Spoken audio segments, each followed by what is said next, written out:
compañero Marco Romagnoli que ayudó con la Ah, ya, grabación. ya, ya. Excelente, entonces. Entonces, ya pueden también los compañeros que no pueden asistir entrar directamente ahí, ya van a poder escuchar y las clases que estábamos desarrollando, ¿verdad? Así mismo, profesor. Excelente, excelente. Buenísimo.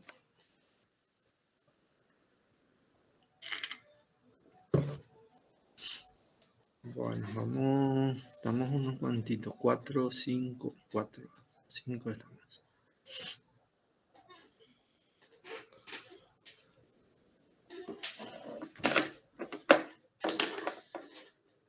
Veo que están enviando la mayoría las tareas, la clase de ayer, lo que 7 enviaron, he visto. Pero la primera clase sí enviaron todo. Profe, eso también te quería consultar. Sí, El tema de la entrega de las tareas, había comentado en la primera clase, al menos en la presentación, que había como un día para entregar. sí, O sea, era hasta el día siguiente para entregar. sí, Y después vimos que hay el tiempo 20, hasta 2 días, por ahí, 3 hasta el días. 20. Ah, ya, ya. Mm, Hay tiempo para entregar hasta el 20. hasta el 20, sí, hasta el 20. Porque Ya. ese va a ser para el trabajo práctico nada más.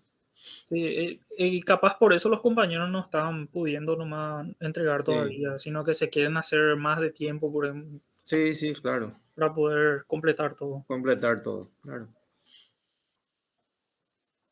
14 enviaron la primera clase. Yo no sé si en la lista también voy a verificar un poco. Sí. ¿Cuánto tengo? 1, 2, 3, 4, 5, 6, 7, 8, 9, 16. 16 tengo lo que asisten. Y 14, por lo menos 2 lo que falta enviar todavía su tarea. Esta es la primera clase, ¿verdad?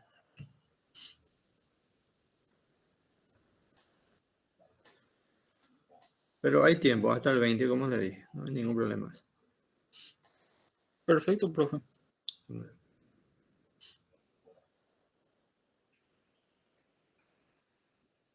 De ahí, si algún compañero ya no puede entregar después de esa fecha, entonces tiene que comunicarse contigo directamente, ¿verdad? Exactamente. O te puede comunicar a vos y después vos me comunicas. No hay problema eso. Vamos a estudiar y ver cómo podemos hacer. Perfecto, profe. Bueno, vamos a empezar nuestra clase. Ya pasó 10 minutos, entonces, con lo que estamos presentes, ¿verdad? Y de a poco se van presentando. Vamos a ir agregando a los compañeros también que se conectan.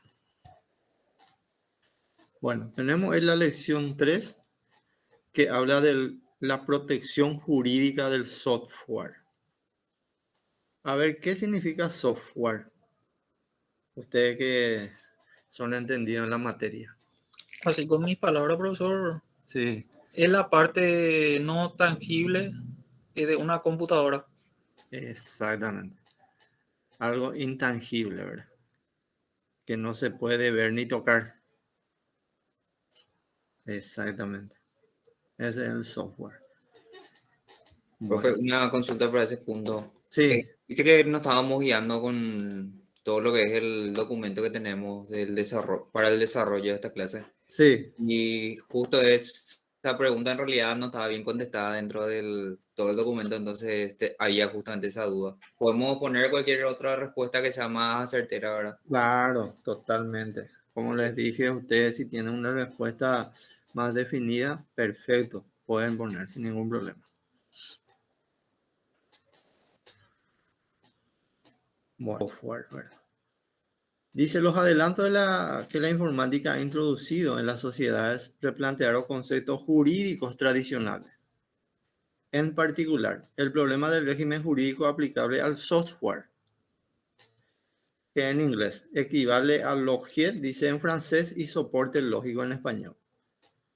O sea que la palabra software entonces está en inglés, ¿verdad? Y en español se le denomina soporte lógico.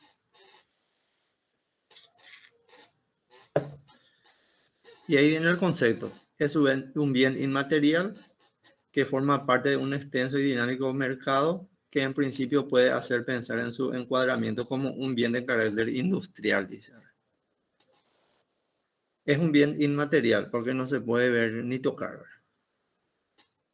Los esfuerzos de investigadores de las compañías productoras de software, los gastos que demanda el desarrollo, el elevado valor intelectual de este producto y las necesidades de medios para producirlo, lo convierte en un bien de elevado coste, dice, ¿verdad?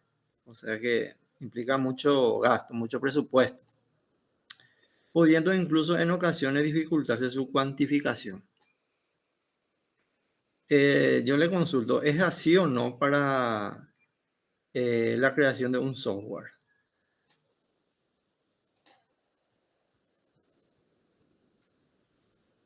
Implica mucho gasto, implica mucho trabajo.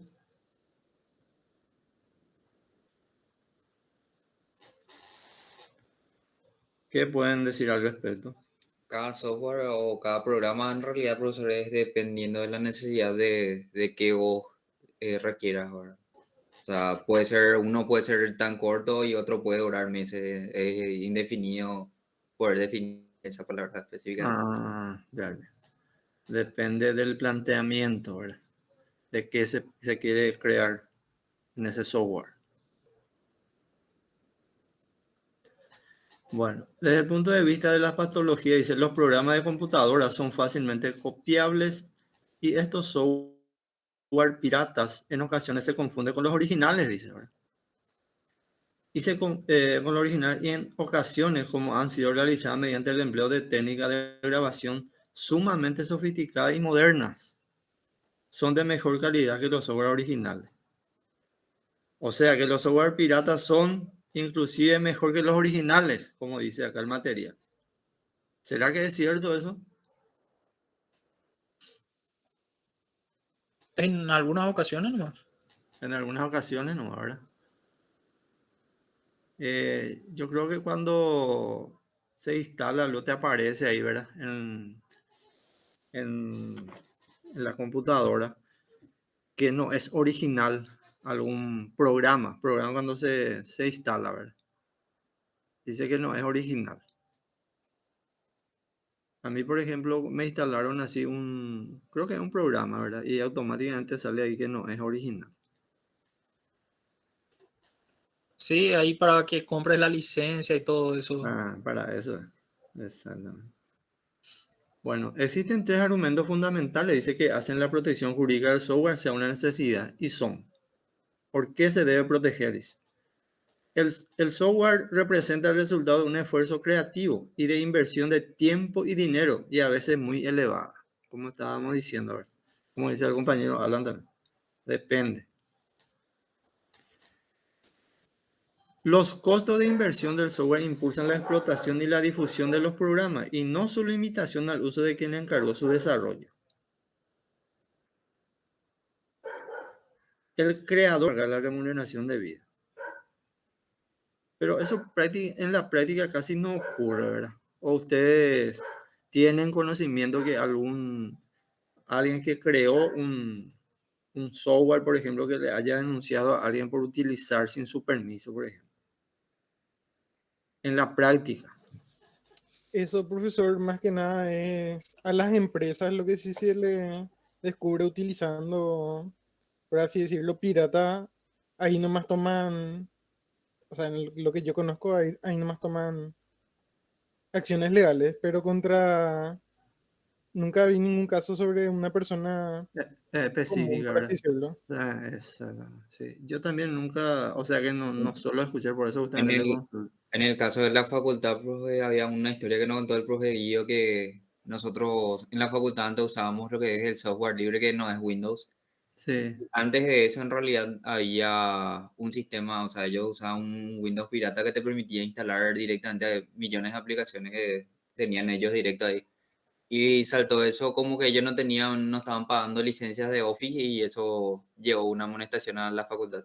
Entonces, ¿En serio me decís? en realidad, desde ahí va un incumplimiento, por ejemplo, sí hay casos. Exactamente. Entonces ocurre también en la práctica. No es que demasiado se difunde o se conoce. No es muy reiterativo, digamos, ¿verdad? Bueno, protección de la propiedad de una obra. La misma Constitución Nacional en su artículo 110 dice que garantiza la propiedad exclusiva de su obra o invención con arreglo a la ley, a los autores, inventores, productores o comerciantes, ¿verdad? Ahora bien, para proteger y accionar el dueño de ese software, digamos, ¿verdad? ¿Cómo debe estar establecido ese software para que surta efecto contra terceros?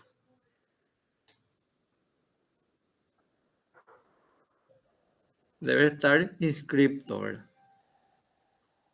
Sí o sí debe estar inscrito para que pueda accionar. De lo contrario no va a poder porque él mismo está en falta, ¿verdad? Bueno, la protección que la ley otorga a los autores recae sobre las obras del ingenio humano de carácter creador o en el ámbito literario o artístico. En el ámbito literario y artístico, cualquier sea su género, forma de expresión, mérito o finalidad, o la nacionalidad o el domicilio del autor o del titular del respectivo derecho, dice, o en lugar de la publicación de la obra. En cualquier lugar puede proteger eso, entonces, el derecho del autor. Y acá habla la ley 1328/98 justamente sobre eso, en su artículo primero, y establece: las disposiciones de la presente ley tienen por objeto la protección de los autores y demás titulares de derechos sobre las obras literarias o artísticas, de los titulares de derechos conexos al derecho de autor y otros derechos intelectuales. O sea que hay una ley que protege claramente esta disposición, en esta disposición. Estos fueron los parámetros legislativos dentro de lo que se desarrollaron los derechos intelectuales en el Paraguay. Pero a pesar de todo, tuvo que esperarse hasta la promulgación de la ley 1328/98, derechos del autor y derechos conexos. Esa es la ley que protege, para poder plasmado en un texto legal, porque anteriormente no existía, ¿verdad? Una protección que, aunque todavía incipiente, se refiere al software o programa de computadora y produce un cambio de mentalidad de tal envergadura de la concepción de los derechos intelectuales que encuadra de forma definitiva al software dentro de ello.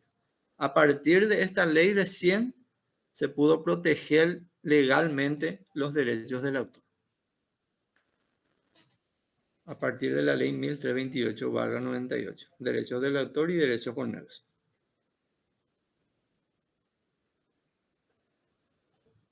Bueno, los programas de ordenador, ¿en qué consiste? A ver, ¿quién puede responder esa pregunta? Planillas Excel o qué sé yo, base de datos donde puedes ir almacenando información y aumentas lo que es el rendimiento del trabajo que puedas tener, ¿verdad? En teoría es para cubrir necesidades de una persona o una empresa, etc. Excelente, entonces. Para cubrir necesidades. Entonces, ya pueden también los compañeros que no puedan asistir. Vamos a ver qué nos dice el material. A los programas de ordenador o computadora se los puede definir como el conjunto de órdenes o instrucciones. Eso es lo que vos estás diciendo. Que siguiendo una lógica determinada guían o dirigen las actividades del sistema, indicándole las acciones o operaciones a realizar para lograr el fin deseado, de acuerdo a la necesidad.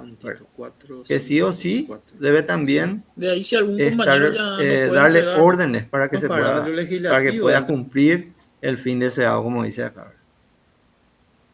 La computadora solo no va a poder hacer, ¿verdad? Siempre le tenés que indicar la orden que vos quieras que realiza. De conformidad a la ley 1328, ¿verdad? Los programas ordenadores de computadora o software consisten en la expresión de un conjunto de instrucciones mediante palabras, código, planes o en cualquier otra forma que al ser incorporada en un dispositivo de la lectura automatizada es capaz de hacer que un computador ejecute una tarea o obtenga un resultado. Es lo que acabamos de decir, ¿verdad? Le da la orden a la cual vos quieres que te sea, o sea, que sea lo que vos quieras lograr, ¿verdad? Lo que vos le da la orden para que él pueda ejecutar lo que vos quieras. La protección jurídica del software se extiende a la documentación técnica y a los manuales de uso. La ley llama autor a quien realice la creación intelectual debiendo ser una persona física. Puede también una persona jurídica ser autor de una obra.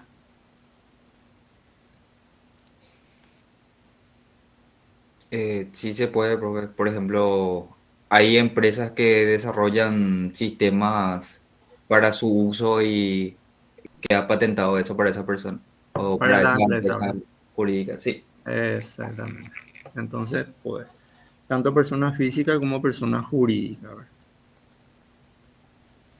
El autor es titular originario de los derechos exclusivos sobre la obra de orden moral y patrimonial reconocido por la ley, ¿verdad?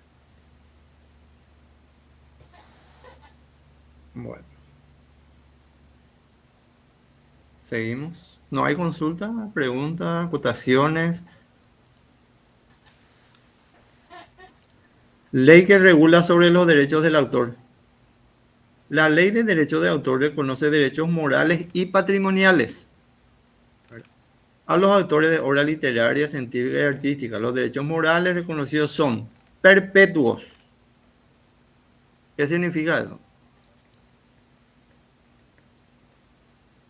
Que para siempre. Para siempre, definitivo. Inalienables. ¿Qué significa inalienable?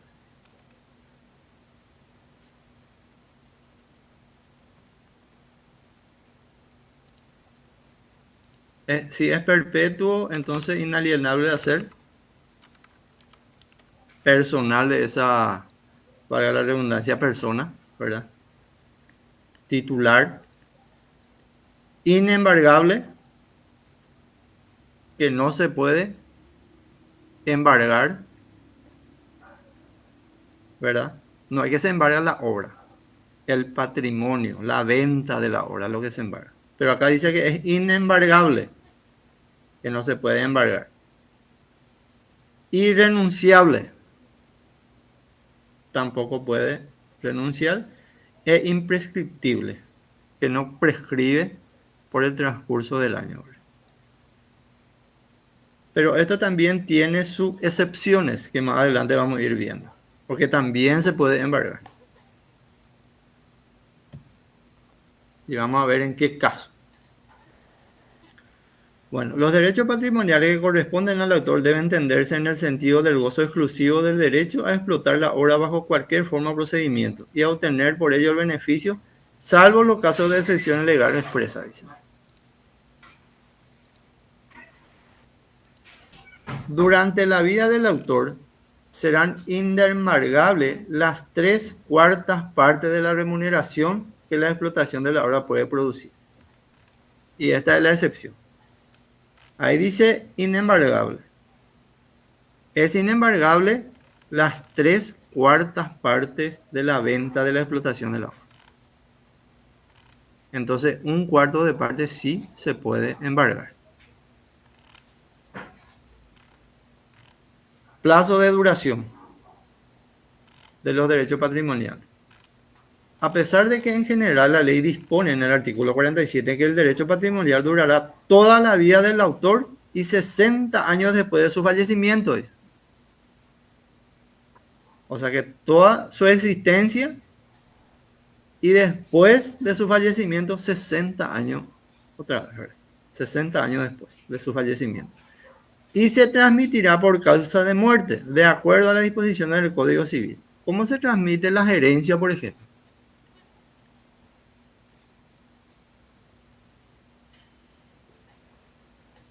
¿A quién le corresponde? Si un padre fallece, ¿a quién le transmite la herencia? Y puede ser a los hijos o si está casado. Sí, a los hijos, a los herederos, ¿verdad? A los herederos. Como dice Jorge, puede ser Jorge Argüello, puede ser a los hijos, o si está casado también, le corresponde a la esposa, ¿verdad?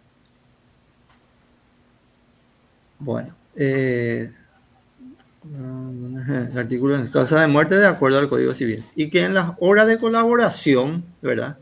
el periodo de protección se contará desde la muerte del último coautor. ¿Qué es coautor?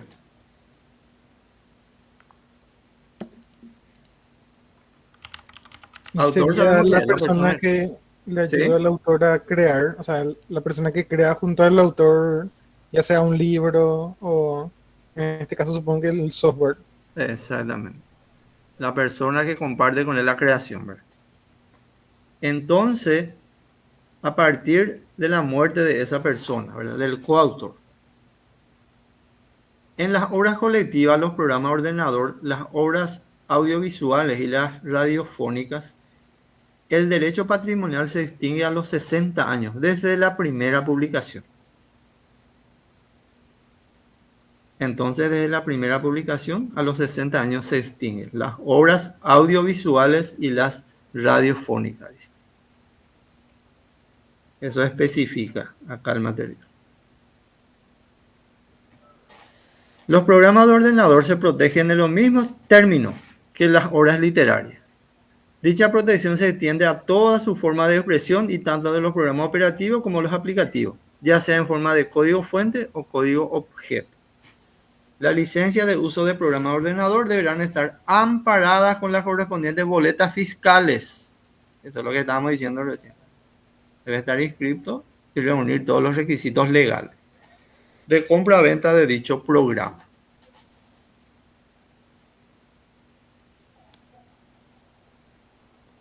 Bueno, ¿alguna pregunta, consulta hasta ahí? ¿Alguna aclaración, alguna acotación que quieran hacer? Profe, se me vino nomás una pregunta en Sí, mi cabeza de repente. ¿Y qué pasa si no está inscrito? y si no está inscrito, él no puede accionar. Si alguien utiliza ese software, él no puede reclamar, porque Ah, está, va a ser software libre entonces. y prácticamente va a ser software libre. Sí, porque Ah, no reúne los requisitos para reclamar a una tercera persona que utiliza, porque él está en falta. Porque la ley dice claramente que tiene que estar inscrito. ya. Ahora, si es que, por ejemplo, yo hago un software, ¿verdad? Y un programa. Y yo Sí, no inscribo nada ni nada. sí, sí, Y de repente un compañero, por ejemplo, Alan, se va y patenta a su nombre eso. sí. Y ocurre eso. Hay muchísimos que justamente hacen eso, ¿verdad? Hay uno que crea y otro se va a patentar. Ocurre en la práctica. Como lo de Mickey, profe. ¿Cómo? Como lo de Mickey. Mickey. Sí, que Disney no patentó Mickey y acá en Paraguay vino un señor y patentó Mickey y la marca. Ahí está. Así mismo. Porque debe estar patentado para que vos puedas reclamar, ¿verdad? A terceras personas. De lo contrario, no podés porque está en falta. Porque no une los requisitos. Bueno, ¿alguna otra pregunta más?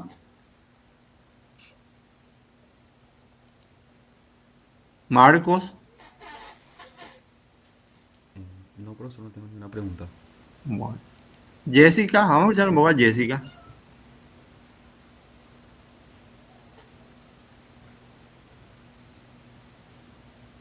Ahí por Jessica. Bueno, seguimos. Proceso administrativo en violación de los derechos del autor. Proceso administrativo. Vamos a ver qué pasa. La ley 1328 establece el procedimiento administrativo que consta de las siguientes características. Ah, no, anda mi micrófono, dice Jessica. Perfecto. La siguiente característica, a ver. Las autoridades administrativas competentes no autorizarán la realización de comunicaciones públicas y se abstendrán de expedir los respectivos permisos de funcionamiento si el responsable de la comunicación o el respectivo establecimiento no acredita la autorización escrita del titular o de los titulares. O sea que le tiene que otorgar, ¿verdad?, el permiso correspondiente. De derechos sobre las obras o producciones objeto de la comunicación o la entidad de gestión que administre el repertorio correspondiente. Sí o sí debe estar autorizado por el titular. B, el otro punto. La falta de permiso por la autoridad constituirá infracción administrativa que será sancionada con la suspensión de la comunicación pública. Supongamos que no tiene autorización, ¿verdad? Igual está utilizando, difundiendo, vendiendo, qué sé yo, ¿verdad? Entonces será sancionada con la suspensión de la comunicación pública, dice. Sea por iniciativa de la propia autoridad o bien por la autoridad policial. De oficio pueden actuar ellos. A pedido de los titulares de los derechos sobre las obras o producciones o de las entidades que los representen. También puede solicitar. La suspensión se aplicará sin perjuicio de la multa que establezca el organismo con potestad para imponerla. O sea que el organismo correspondiente puede solicitar la multa correspondiente por eso.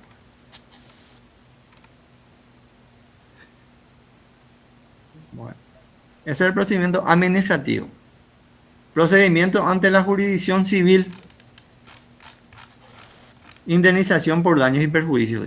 Los titulares de cualquiera de los derechos reconocidos por la ley, ¿verdad? Sus representantes, sin perjuicio de otras acciones que le correspondan, podrá pedir el cese de la actividad ilícita del infractor o en la comisión del hecho ilícito y el pago de las costas procesales. O sea que le puede demandar, ¿verdad?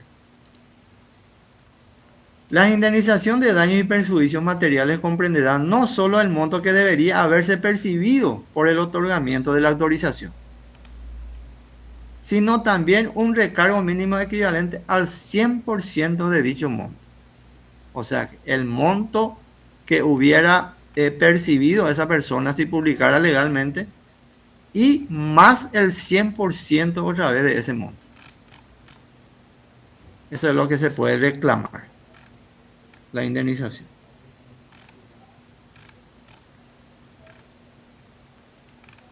Medidas cautelares. ¿Qué son las medidas cautelares?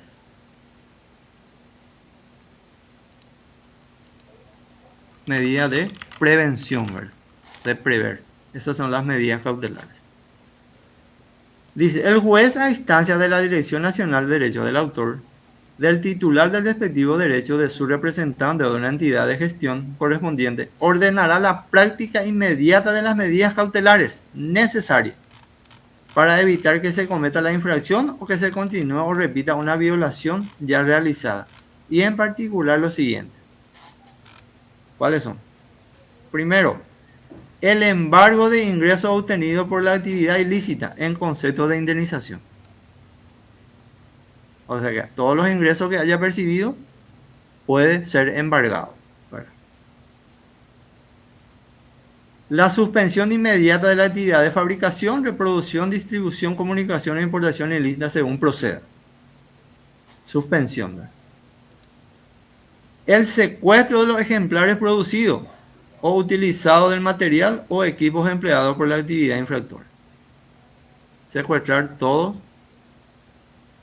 los ejemplares, como dice acá, y también los materiales o equipos para dicho fin que se ha creado, utilizado. Esas son las medidas cautelares o de urgencia que puede también solicitar la persona afectada. Esa es la parte civil. Ahora bien, la parte penal. Ya vimos ya la parte administrativa, la parte civil y ahora la parte penal. Sanciones penales establecidas por la ley. El delito de violación de los derechos del autor se encuentra regulado en el artículo 184 del Código Penal que establece. ¿Cuáles son? Y dice, el que sin autorización del titular divulgara, promocionara, reprodujera o públicamente representara una obra de literatura, ciencia o arte protegida por el derecho del autor, y B, exhibiera públicamente el original o una copia de obra de artes plásticas o visuales protegida por el derecho del autor, será castigado con pena privativa de libertad de hasta 3 años o con multa. Esa es la pena que recibe esa persona que haya difundido sin autorización del titular de una obra. 3 años de pena privativa de libertad, 3 años o multa. Dice, con la misma pena con la misma pena será castigado el que falsificara, imitara o sin autorización del titular promocionara una marca, un dibujo o un modelo industrial o un modelo de utilidad protegidos o utilizara una invención protegida por patente. La persecución penal del hecho dependerá de la iniciativa de la víctima. O sea que la persona afectada tiene que iniciar la denuncia. En caso de condena a una pena, se aplicará la petición de la víctima al Ministerio Público por dispuesto por el artículo 60 del Código Penal. Bueno, acá lo que el Código Penal establece claramente la sanción, ¿verdad? O el castigo que puede recibir esa persona, que es una pena privativa de libertad de 3 años o multa. Pero esta, por ejemplo, esta imitación, por ejemplo, ocurre muchísimo de las marcas, por ejemplo. El tema de Nike, por ejemplo. Miles de diseños de Nike ahí, ¿verdad? Esos campeones Nike, por ejemplo, ¿verdad? Miles hay. Con esa insignia, con ese diseño, digamos, ¿verdad? O modelo de la marca. Pero nadie actúa. No sé hasta qué punto eso llegaría, ¿verdad? Pero nadie no actúa sobre eso. Nadie hace ninguna denuncia, nada.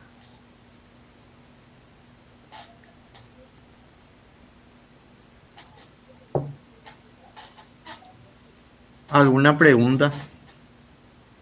Hasta aquí llegamos a nuestra lección de hoy.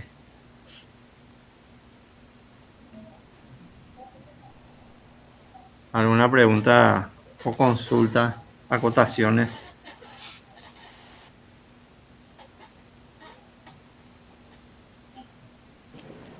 Tengo una consulta, profesor, Sí, con respecto a lo que es el tema de eh, a la hora de registrar, ¿verdad? sí, El registro de una marca o X cosa, una vez que vos marques, o sea, que vos pagues, registre. registres, Sí, ¿eso se pagaría solamente una vez o tiene un periodo de pago? Por ahí, sí, vos no sabés. sí Te tiene. consulto. ¿Tiene? Sí, tiene un periodo de pago. Generalmente creo que es de 2 años. Cada 3 años. 3 años creo que. 3 años. Ah, ya, ya. 2 o 3 años, algo así. Se tiene que renovar eso. Y se Ya, paga por la renovación.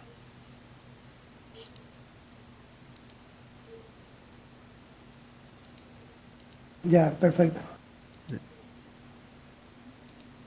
Y eso tiene también su pequeño trámite, ¿verdad? Se publica en el diario, todo eso, todo un proceso para la renovación. Y tiene su costo, su pago de impuestos, pago de la publicación del diario, todo eso. Depende mucho de la actividad económica que tenga también el hacer. También, ¿verdad?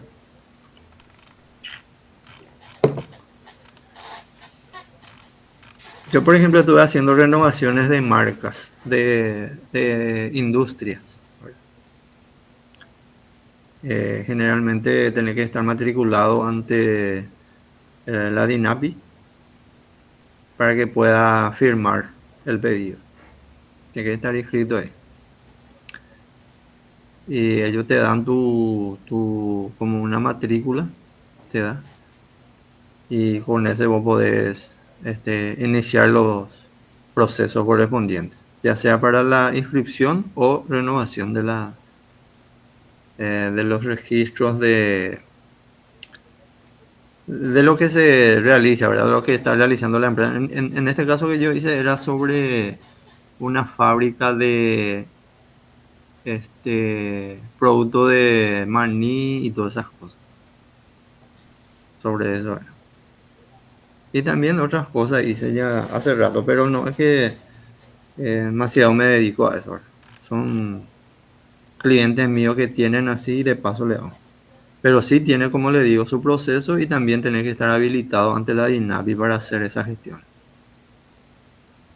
Y solamente un abogado también puede firmar.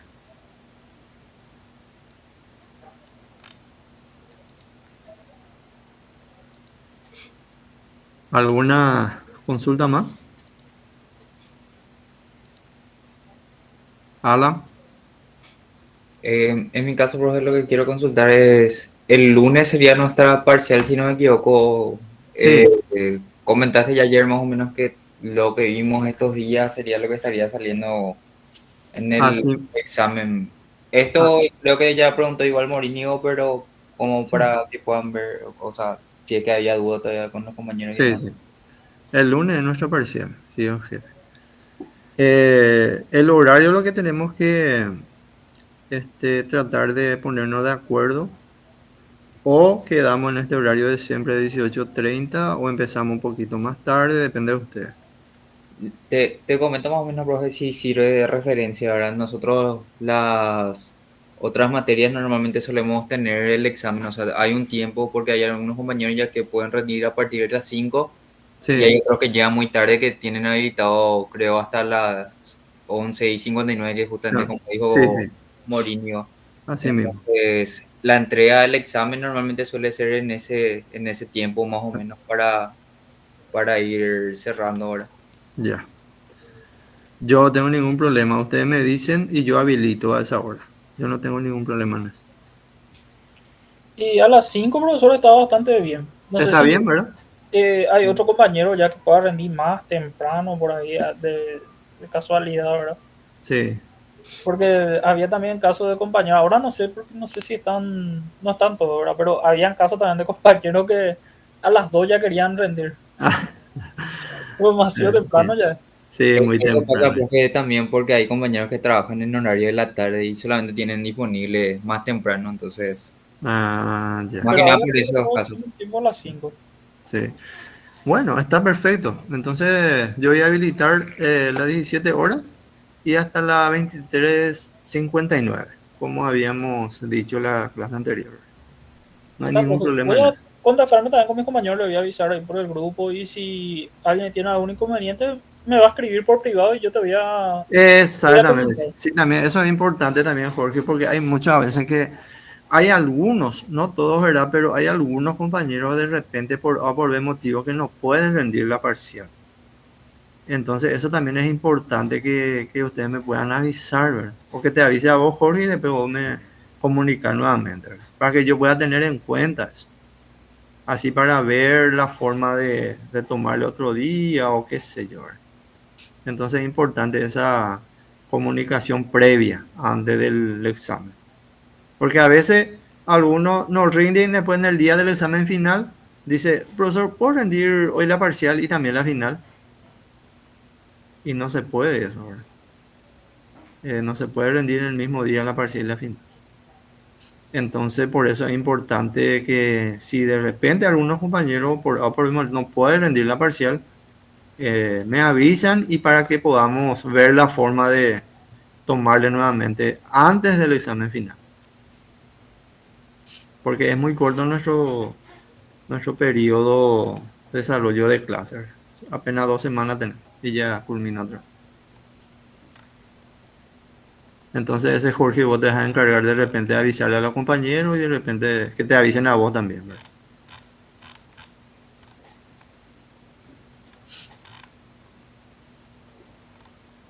¿No hay más preguntas?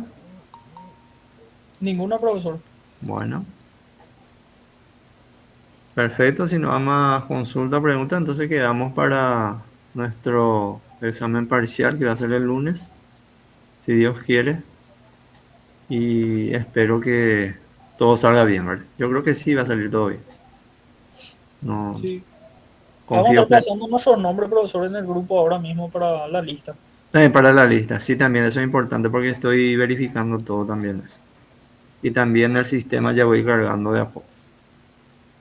Excelente. Quedamos así entonces y nos reencontramos el lunes si Dios quiere. Muchas gracias, profesor. Buenas Muy noches. buenas noches. Buenas noches, profe. Gracias, profe. Buenas noches. Buenas noches, profesor. Buenas noches, Buenas profesor. Buenas noches. noches, profesor.